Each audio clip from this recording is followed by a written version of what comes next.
Bienvenue si vous nous rejoignez dans le Carrefour de l'Info. On va parler de la colère du patron des pompiers de Paris. Jean-Claude Gallet a envoyé un mail aux sapeurs-pompiers parisiens, une lettre de 3 pages dans laquelle il revient sur le meurtre de l'un des leurs le 4 septembre dernier à Villeneuve-Saint-Georges en région parisienne.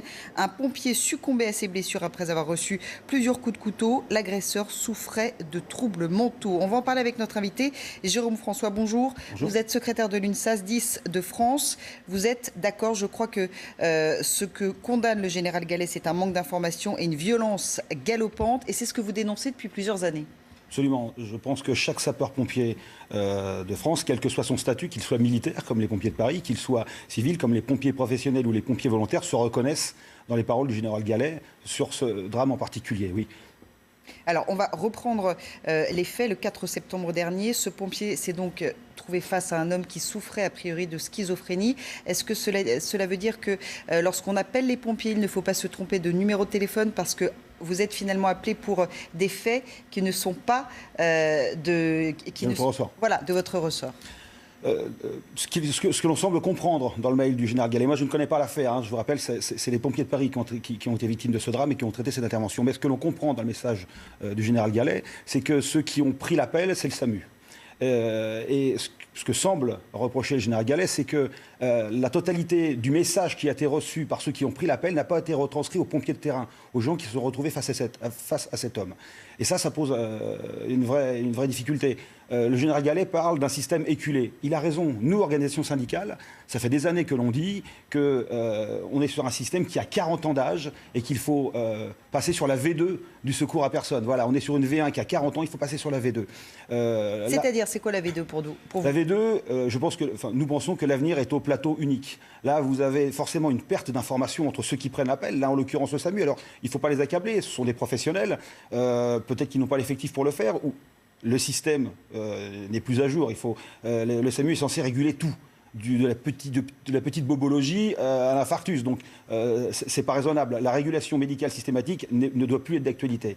Mais là, en l'occurrence, on est sur un système où des gens prennent un appel, le retransmettent par téléphone à un autre service qui va envoyer des intervenants. Donc, entre celui qui prend l'appel et celui qui se retrouve sur le terrain face à une victime potentiellement dangereuse, il y a une perte d'information évidente. Est-ce que lorsque vous êtes confronté à ce genre de cas, être encadré par exemple par les forces de l'ordre ou la police municipale pourrait vous aider? Alors, être encadré par la police systématiquement, ce n'est pas réalisable. Les sapeurs-pompiers en France, c'est une intervention toutes les 7 secondes. On connaît les difficultés d'effectifs dans les forces de l'ordre, que ce soit police ou gendarmerie. Il n'est pas raisonnable de penser que les policiers peuvent accompagner les sapeurs-pompiers en permanence. Malgré tout... Mais sur ces cas-là particuliers... Alors, sur un cas comme celui-ci, si à l'appel on sait qu'on a un schizophrène, en rupture de traitement, violent, si j'ai bien compris, sa mère exprime le fait qu'il est violent et qu'elle a dû quitter la maison. Oui, on devrait attendre la police. Dans les faits, qu'est-ce qui se passe? Les sapeurs-pompiers en France ont un maillage, ont probablement le meilleur maillage du territoire de tous les services publics. Partout où vous êtes... Et ce sont les plus réactifs la plupart du temps. On est réactif parce que, quelque part, on n'a pas de mérite. On a le meilleur maillage en France. Il y a des petites casernes un peu partout. Paris, il y a des casernes de sapeurs-pompiers partout. Donc, oui... Forcément, les sapeurs-pompiers arrivent souvent les premiers. Vous arrivez le premier, vous avez une situation de détresse envers vous, même si ce n'est pas à vous d'intervenir. Comment voulez-vous que les pompiers n'y aillent pas? C'est compliqué, vous n'allez pas rester devant la maison s'il y a une détresse en face de vous. Donc je pense que c'est... Là, en l'occurrence, ce n'est pas tout à fait ce qui s'est passé. Si je comprends bien, la victime, qui est un malade, un schizophrène en rupture de traitement, est calme. Il se laisse réaccompagner à l'ambulance. C'est là qu'il rentre dans le domicile et qu'il se saisit d'un couteau. Si les sapeurs-pompiers avaient eu l'info, je ne connais pas le dossier, mais s'ils avaient l'information que c'est un malade, une pathologie mentale, un schizophrène, peut-être qu'ils seraient restés au plus proche de lui et auraient vraiment été très vigilants sur tous les gestes qu'il faisait. Là, ils ont été pris par surprise et ça coûtait la vie à un jeune de 27 ans. Alors, il y a une recrudescence des agressions, notamment en Ile-de-France, et on constate chez les pompiers 30% des recrues qui abandonnent dès leur première année. Ça aussi, c'est l'une des conséquences de ce dysfonctionnement ?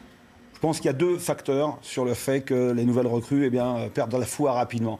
Quand on rentre dans les pompiers, on vient faire de l'urgence. On vient faire de l'incendie. L'incendie, aujourd'hui, c'est 6% de nos interventions. On veut sauver des vies. Bon.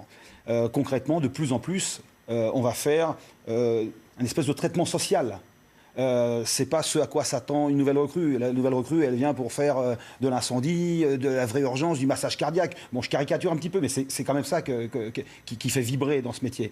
Ils sont confrontés à cette réalité où, effectivement, le quotidien sont sur des missions qui ne sont pas de la vraie urgence, du social. Un exemple concret, rapide? On part pour les pompiers, décale, décale, c'est un terme de sapeur-pompier, partent en intervention pour quelqu'un qui a fait un cauchemar. Voilà. Non, mais je vais à l'extrême, mais ça arrive. On a des tickets de départ, enfant, il en fait un cauchemar. Bon, voilà. Donc ça, c'est quand même pas du ressort des sapeurs-pompiers. On fait un petit peu de tout et n'importe quoi, aussi parce qu'on est victime de notre succès. On a un maillage du territoire, donc forcément, on a un service public qui fonctionne, eh bien, on s'en sert. Donc je pense que les gens perdent l'amour du métier un peu parce qu'on est sur des missions qui ne sont pas véritablement de l'urgence.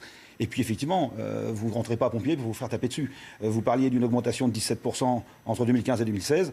L'année d'avant, c'était 25% d'augmentation. On est sur des augmentations à 2 chiffres et ça décourage. Merci beaucoup, Jérôme François, d'avoir été Merci notre invité. Restez sur CNews, on se retrouve dans quelques instants.